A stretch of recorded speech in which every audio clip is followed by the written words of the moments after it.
What's up, YouTube? It's Brent here. I wanted to make a quick video. My brother, one of the smartest kids I know, is hopefully going to be a politician one day, running for president. But that's all relevant.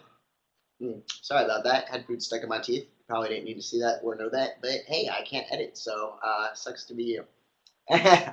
um, anyway, my brother uh, wrote a diversity statement when he was going into law school, um, which really I had no idea. We hadn't really talked too much about my transition prior to that, so I didn't really know where he stood. He emailed me this diversity statement to make sure that his wording was correct and all that, and there were no problems with it.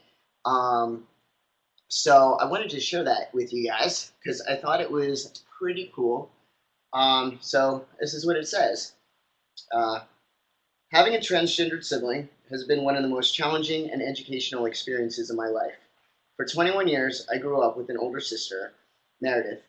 When I was a teenager and Meredith came out as a lesbian, it was not difficult for me to process or accept. It did not change who she was in my eyes, or that I loved her, or that our relationship would stay fundamentally the same for the next days, weeks, months, and years.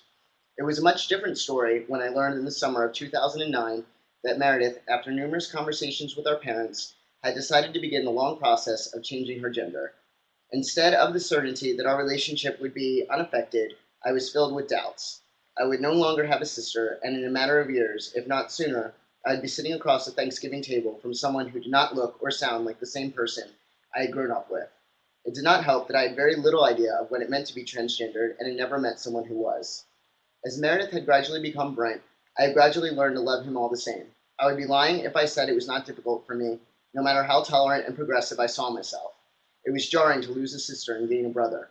With time, however, I became used to telling friends that I was one of three brothers, and more importantly, I had become educated on what it means to be transgendered and the difficulties that entails in all walks of life. Just as I had become more sensitive to Brent's struggle, I become more sensitive to the fact that he is just one of many transgendered people in this country, and that his effort to fit in and build a life for himself is no different than what faces others around the US and the world. I will never forget the night when Brent and I had our most emotional conversation about his gender transition. I could see the pain in his face, and as he tried to explain what it was like to not feel comfortable in his own skin. Through these kinds of conversations, I have grown as a person. I now better realize how the adversity of being made to feel out of place can have such a dramatic effect on a person.